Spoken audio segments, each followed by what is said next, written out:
Bonjour everyone, welcome to another Diecast showcase. So today we will be doing a new to me brand review with a couple brands actually that are part of my most recent AliExpress purchases. Decided to buy a few diecast brands I had yet to have any representatives of in the collection.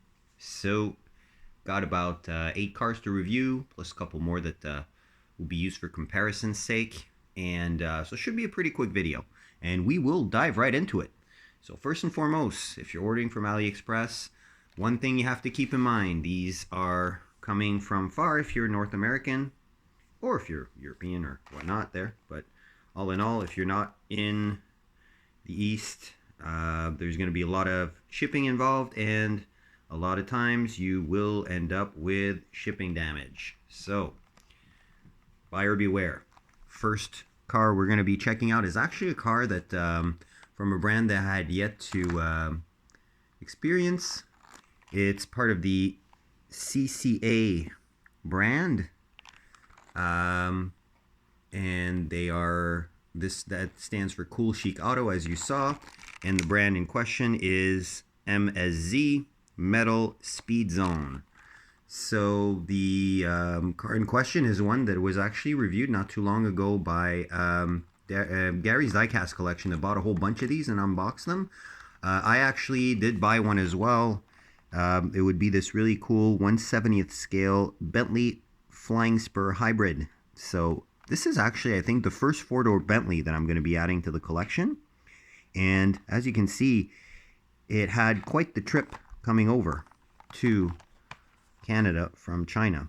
Card is warped. Bubble is very, very crushed. So this one specifically I really don't mind because I had all the intent in the world of opening it anyways. So we'll go right ahead and do that.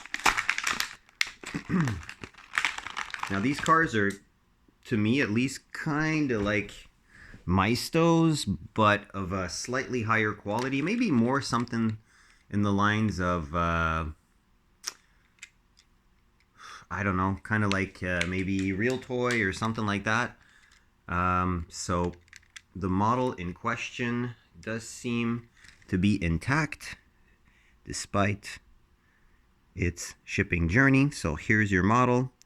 It's got the subtle front and rear details, nicely done grille, and these are cool because they do come with suspension. So Majorette is a firm believer in suspension, but it's not something that's all that common for the most part. So you've got a metal diecast body with a fairly simplistic base that is plastic, fairly generic wheels that don't look awesome, but don't look bad either. It's pretty okay.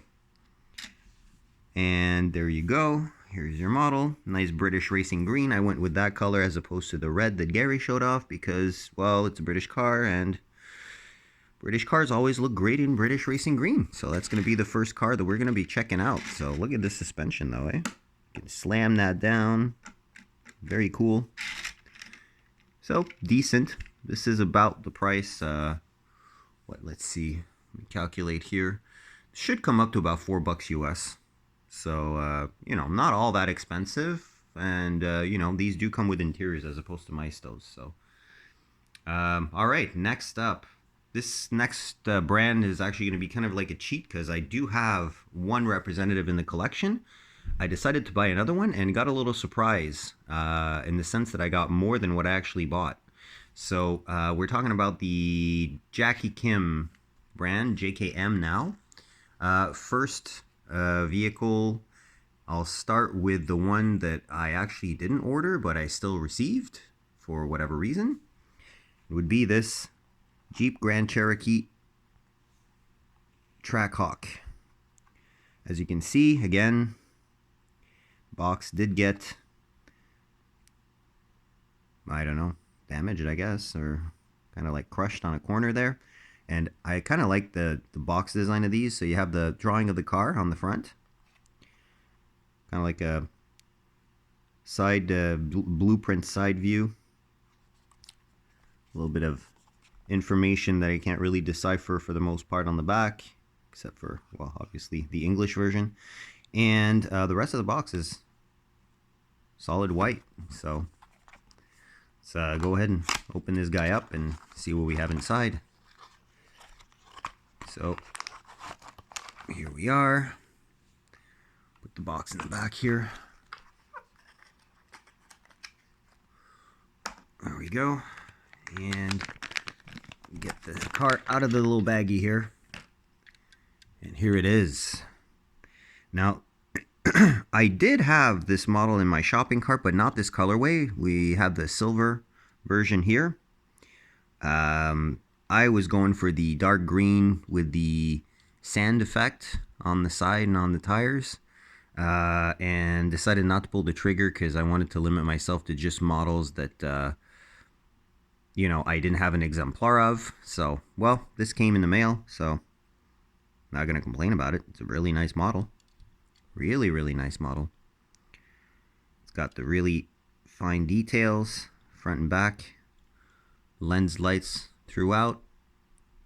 You got a dab of silver on the exhaust, which I do appreciate. Nice big panoramic roof, giving you a great view of the very well done interior, including that steering wheel that does look good. I don't know if you can actually see the steering wheel that well because of the glare here on this nice sunny morning. Correct alloy wheels in their design, rubber tires. We're talking about metal on metal construction, and we do have some under tray details here for the exhaust system that is done in silver. So very nice, and I thought I'd take the opportunity to do a quick comparison with another Jeep Grand Cherokee. In this case, we would be talking about the Fast and Furious release of the Grand Cherokee Trackhawk, which is pretty much exactly the same, although as opposed to being stock looking, this one does have very aftermarket looking wheels, but they do look good. The premium 5 spokes that were released, I believe, 2 years ago now, this wheel design, maybe more. Either way, we'll do a quick comparison between the two. So first and foremost, scale wise, we're pretty close to being right on par to the true 164. Now what I've noticed as a difference is the overhangs are shorter on the Hot Wheels version. So a little bit more stubby front and rear. Obviously the wheels make a big difference, and well, we are talking about silver versus kind of like a gun gray metallic looking paint job. Badging on the side is there in both cases, as are the side mirrors. Obviously they are better proportioned on the Jackie Kim version than the Hot Wheels one. Tampo details on the Hot Wheels version as opposed to lensed ones on the Hot Wheels version. Grill details a little bit more intricate on the JKM version as well. And if we go to the rear, pretty much the same story there. We have a metal gray base on the Hot Wheels as opposed to a black base on the Jackie Kim, and again, lensed versus tampoed details on the back. Got the little license plate as opposed to the tab for the base, top versus bottom. And if we look at the differences on the top, well, both of them have the panoramic sunroof, and obviously, well, can't really see that well, but the interior is way better rendered on the JKM version. Even the vents on the roof, on the hood, are much more detailed there. Both have the shark fin and the roof gutters. Yeah, overall, pretty good job for Hot Wheels. Just keep in mind, guys, for the JKM version, if you find the right seller and don't have to pay shipping, the top one is about $1 more than the bottom one. And in my humble opinion, you get way more for your money with the top one. But yeah, I guess that's open to debate. We'll put that here. And we'll line up the Jeep Grand Cherokee right there. But we just transfer this one over here. Start making a nice lineup. All right. Now, I did get another JKM, and this one was the one I actually ordered. Also in silver, this base model Mazda 6, which, it's just a little bit of a oddity, I guess, because it's not like this car's been done and redone in diecast. It is sold under the Mazda 6 nomenclature as opposed to the rest of world Mazda Atenza badging. We'll open it and I'll show you what this car looks like. Again, same box design, really very, very similar. So nothing very different there. So we'll put that here. And here's your car. Get it out of this very thick plastic bag. And we're pretty much talking about the same features. So here's your Mazda 6.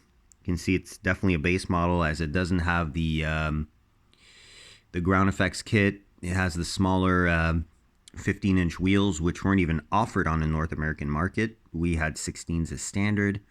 Fully detailed again. You do have the very cool clear lens rear lights, projector style, which is very cool. These were not on the base model for North America, but they were on the European version. We had to get the V6, the GT version, to get these lights on there. So got the front lens lights too, same projector style lights. And definitely it's a rest of world car because you have the much more flush rear bumper that is not North American spec. Front could be North American spec for the base model. No fog lights, just the little grill inserts instead. And yeah, very well done. You have the sunroof that's there. It's a left-hand drive, which is probably why it's a Mazda 6 as opposed to an Atenza. Very, very well done.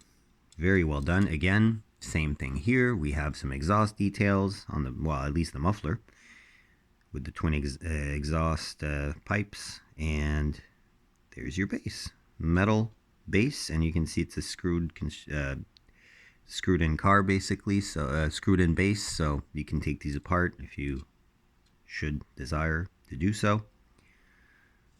Making wheel swaps much easier, that's for sure. But yeah, overall a pretty nifty little car. Your little daily plain runabout. And it's a car I always like the styling of. I did prefer this in period about 20 years ago over the Honda Accord or the Toyota Camry. Definitely over the American counterparts as well. So, Chevy Malibu and Chrysler 200 or Sebring at that point or whatever. So yeah, there we go. We've got a little Mazda 6. Next, we're going to be delving into another brand that this is going to be my first, basically the first time I'm going to be reviewing. And it's a brand that I did want to buy a representative of for a while. And finally pulled the trigger on a pair. These are a bit more expensive than the JKM ones. I'd say approximately, well, it's about the same price as Mazda 6, which was a little bit, they're because these come up to about $10 shipped each in Canadian dollars, which is a really, really good price. Whereas the XCarToys that I'm going to be showing you, such as this one here, the little Suzuki Wagon R, these are maybe 15 approximately. 15 before shipping. So they come up to about 50 to 60% more if we're talking about pricing. This is basically the first time I'm going to be adding, actually even Suzuki's as a whole. I don't have a whole lot of Suzuki's in the collection. Actually, do I even have any Suzuki's in the collection? I know I have a Hayabusa in 1/12 scale, but I mean, that doesn't really count. So yeah, cool little box. And This car is definitely, this little K car is definitely one that has a little bit of a history for me personally, as it was a car that was included in the Gran Turismo video game series since its second opus, I believe. Maybe Gran Turismo 2 was the one that had the first Wagon-R. Maybe even the first one. I'm not even sure. But yeah, definitely a car that came back, you know, Sunday Cup special kind of thing. If you've ever played that game, you'll know what I'm referring to. So we do have the car here in the little clamshell. Take it out. And here it is. Tiny Suzuki Wagon-R. Very, very JDM. Although it is a left-hand drive. It's kind of like a Chinese market spec car. As you can see from the license plates front and back. And also the little logo, if you can see on the tailgate just under the rear window. You'll see some Chinese characters as well, and that is pretty much standardized if you have a Chinese market car that is from a non-Chinese brand, as non-Chinese auto manufacturers do have to get vetted by a Chinese brand to be able to sell their products on the Chinese market. So there you go. I'm not sure which of the Chinese brands Suzuki is associated with, but there it is. Very cool. The 14-inch wheels are super well reproduced. Rubber tires. Here's your base. Metal base. There you go. So, Suzuki Wagon-R. Mirrors are really well done too. Very well proportioned. So yeah, lens lights front and rear. Very clear windows, well done interior. And it's really cool because since these are all, well, except for the Bentley, they're all true 164. It really gives you a clear view of proportions and scale from one vehicle to the other. The other XCarToys I got to match with it is the Japanese and European market Suzuki Swift of the generation that we never got here, as this came out after Suzuki left the North American market. So yeah, I wanted to get a red version of this that had different wheels, 5-spoke wheels, but when I saw the box and the color combo on this one, the green with white stripes kind of make it look like a kind of, you know, Mini Cooper-esque a little bit. The box and the car just matches super well, so I thought, hey, you know what? I'll get this one.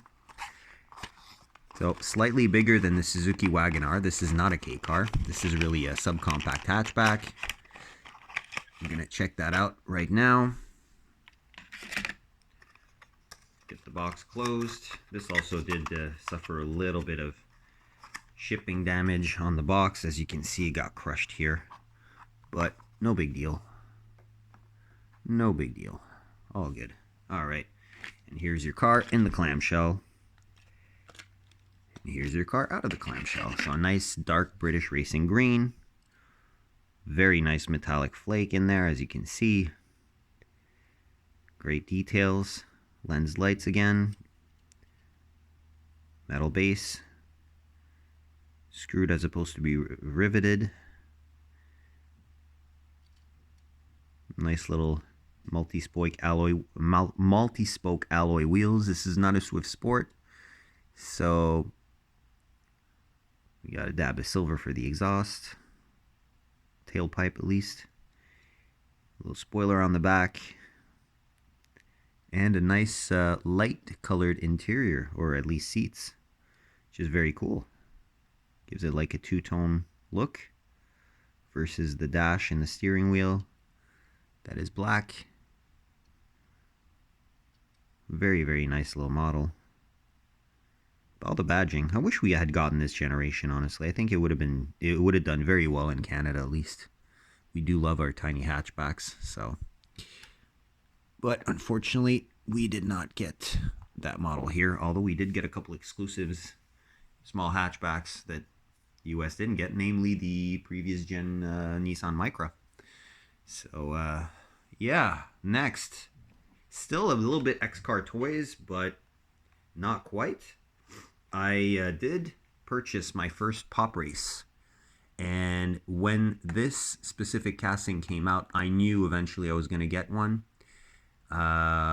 First one was a very limited edition one that is pretty expensive, almost $100 Canadian.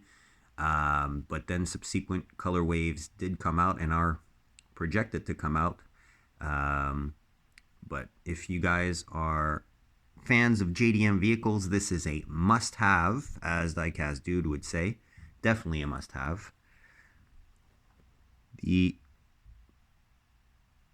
Well, Datsun Skyline C210, I guess Nissan Skyline C210 would also work, and done up completely in the Bososoku style, from tip of the front chin spoiler all the way to the tip of that huge exhaust. Very, very Japanese, very cool, at least Japanese style.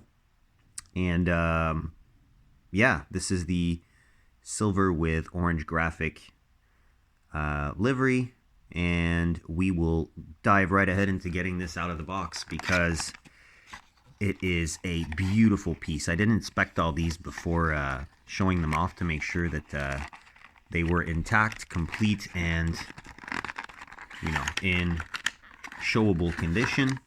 As again, this one as well did suffer a little bit of a bang in shipping.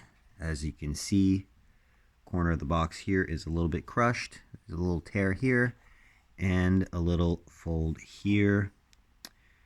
So again, guys, if you are ordering from AliExpress, keep in mind the packaging is not going to be to the same level as you would expect from a diecast store for the most part. But at the end of the day, what is important is not the packaging, it is the contents of said packaging. And here's this beautiful piece. Tiny wheels, rubber tires. It does roll. All of these roll. So they roll quite. It rolls quite well, actually. And this one does have opening features that I'll show you in not too long. Here's those tailpipes that are metal, by the way. These are metal pipes. So that is really cool. They're not going to be breaking off or anything, I'm pretty sure. And yeah, so our wide arch flares, lower valances are all done. The oil cooler going right through one of those front light, well, very fine detail, very nice. Yeah, love the paint scheme, very, very correct. Oh, there is a tiny little chip on the corner here, unfortunately, but you know what?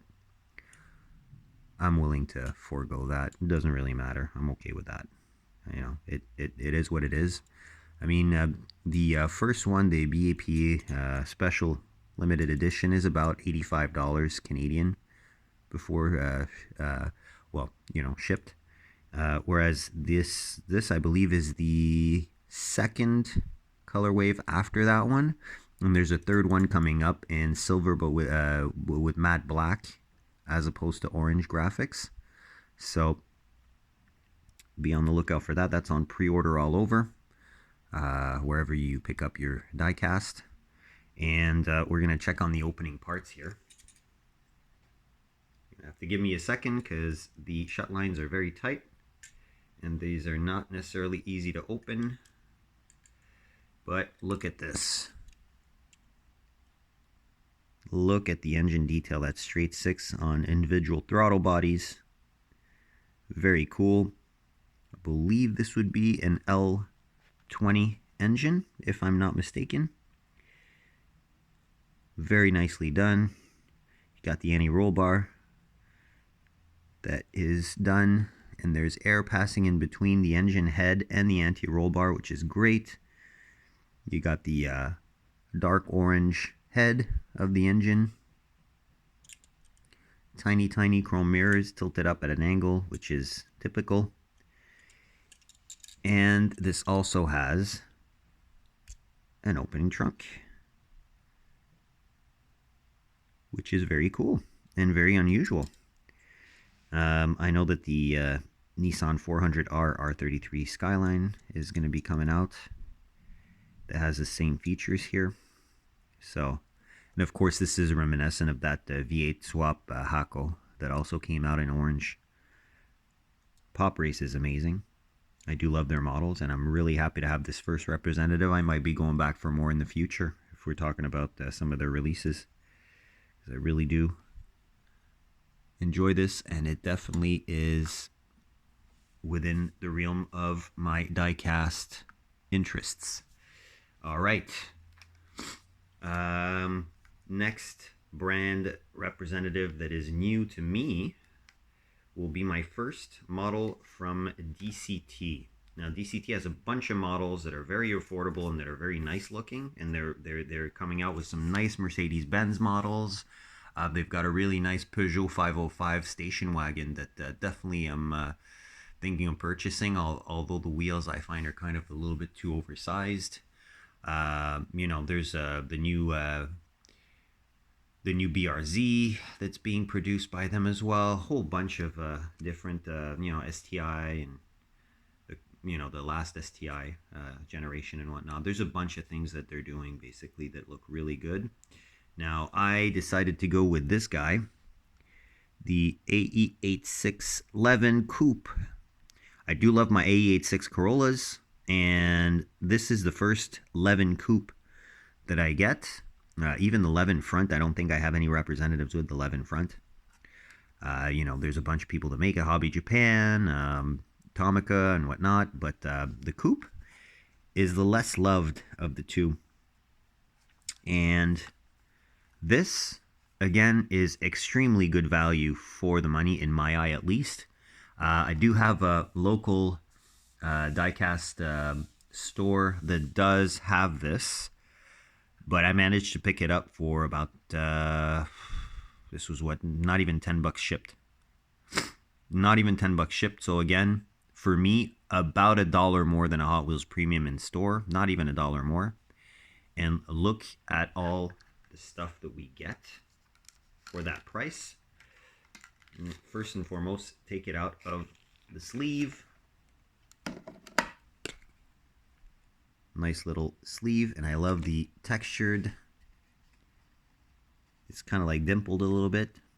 I do like this. It's heavily waxed, and as you can see, officially licensed product, which is always good. So Diecast Team, DCT is the brand again. And now we're going to check on the car itself, which is the main point of interest here. We do have a little plate, as you can see, and the acrylic box to go with it, with the tape still on there, because I'm going to put it back in the box afterwards, eventually, after the showcase. Car in the clamshell. And I love this trend of no longer screwing cars on bases. I find it's much more practical if you want to take out the cars but still retain the packaging for storage purposes or display purposes even. And look at this piece, guys. This is a plastic base with the separate exhaust piece, which is awesome. Metal body. I chose this specific livery as it is the second most desirable one, in my opinion, that they've done. You see it's on the rather large looking, I'm going to guesstimate about 16-inch Watanabe RS8s. We've got the matte black hood, red racing seats, roll cage, little spoiler on the back in matte black as well. Lens front and rear lights. Of course, it's a right-hand drive. We never got the 11 like this here in North America, and we only got the pop-up light version of the AE86. We did not get the fixed light version. Opposite for Europe. Never got the pop-up lights and only the fixed light version. whereas the Asian market was privy to both. So that is very cool. Definitely old school. Definitely old school. So that's a really cool little addition. Slick top, no sunroof. So definitely happy. I love my old school Toyotas. I'm definitely happy to be able to add this to the collection. I'm going to put the packaging back together just for display purposes. Put that back.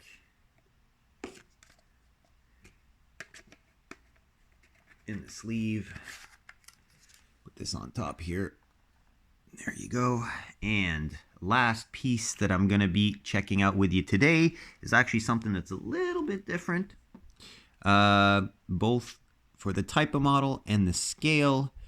I did pull the trigger on something a little bit more old school than this more modern type diecast, and it's a reissue of a classic 1960s toy.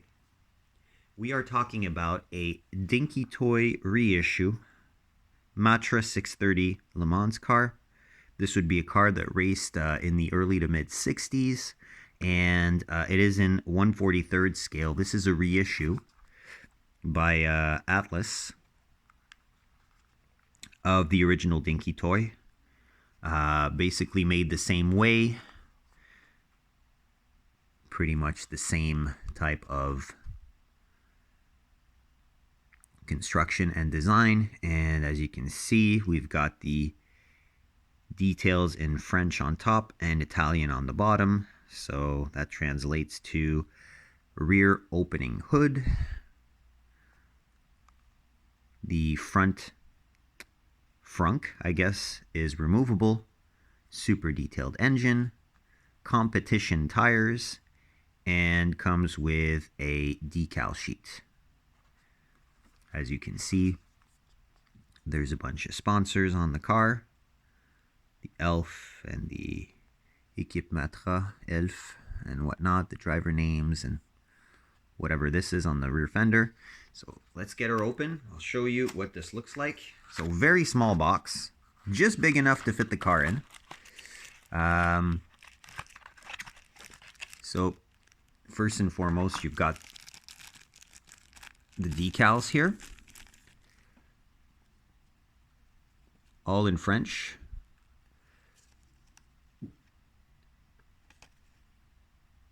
Okay. A little Chinese script there, but yeah, here's your decals. Oh, it's a Dunlop logo. That's cool. Okay, cool. I might or might not install these because I don't know. I could maybe reuse them for other. Then you've got the instructions here. There's the Italian side, I guess. So there's that. We'll put that back in the little plastic sleeve here. So there's that. And of course, well, what interests us is the actual vehicle. Here we are. So I'll just close this little box here. I'll actually just make a little bit more room so I can put this on the side here and get kind of like a pan of everything in one shot. Come here, Nissan. There you go. And Mr. 886 right here. So we'll go ahead and put the box here. And we'll get into opening this car. It does come with this nifty little plastic tray, so you can actually make sure the model does not move within the box. A little paper here, and here's the model. Look at that. This is extremely heavy. This is full all around metal construction. And toys were just made different back in the day. Obviously, you can see here, Edition Atlas with the copyright Mattel, made in China. So obviously this would not be made in China back in the day, but now it is. You've got some hard rubber tires, separate to those beautiful 6-spoke chrome wheels. Separate piece for the wiper and that fuel filler cap. The front does come off. I didn't manage yet to actually pop off the front cover. I know it does pop off because it's written on the box, and I've seen pictures online of it off. However, the clamshell rear hood does open, or the rear clamshell, should I say, to show the beautiful V12 engine with its ancillaries. Very, very nice. And this is something a little bit different, but it's definitely something that is, in my opinion, worth it. These are about, this was about the same price as example you'd pay for a 1/43 Hot Wheels diecast. So is this more worth it than the Hot Wheels? In my opinion, yes. Even though it's a reissue. It's kind of like what Hot Wheels did for their classics line, or their reissue of the original red lines and whatnot there. So I believe they did that in 2018 for the 50th. So we have this, and I thought for the occasion I would pull out, for comparison's sake, another 1/43 scale Le Mans car, just to show you different type of price points and what you get basically. So this, again, about the same price as a 1/43 Hot Wheels car, so between $25 and $30 Canadian shipped for me. And then store they're about $25 Canadian before tax, so about 30 bucks tax in. So it's really a legit price comparo. Whereas this one here, this is a Lola T70 from Del Prado. This is actually a car that has a lot of the same details. Excuse me if it's dusty, it's been on display for years, but you've got the rubber tires with the separate wheels that are correct in their style, with the tri-spoke knockoff centers. You've got a correct livery as well that was raced in period. This is a model that's a model of race car that's about, I'd say, 4 years, give or take, newer than the Matra. So Matra's from France, by the way, part of the Chrysler Simca group in period. So here's your base. We have a middle insert that's plastic. Actually, this is plastic too. It's a plastic base model, so you lose the metal on metal. So it's a T70 Mark III. You can see the Del Prado logo up here, but it doesn't have opening parts, but it's still well detailed. You have the carbs for the V8 there that are popping out there, which is great. Painted rear lights, lensed fronts, as opposed to the fully lensed lights on the Dinky replica. And this would run you up probably about $10 less, so about 60% of the price of this one. So I mean, are the Hot Wheels 1/43 scales overpriced? In my opinion, when you can get something like this that is absolutely 100% 1/43 true scale with same level of details and then some as the Hot Wheels one, I find that the Hot Wheels ones are slightly overpriced for the bang for the buck point of view. But at the same time, opinions may vary, I guess. So there you go. That was my little AliExpress off-brand diecast haul. I definitely hope you did enjoy, because I definitely enjoyed going through them with you. So yeah, like, subscribe, share, comment, and I wish you all the best of luck on your hunts. Take care out there, and I will catch you on the next one. Bye bye.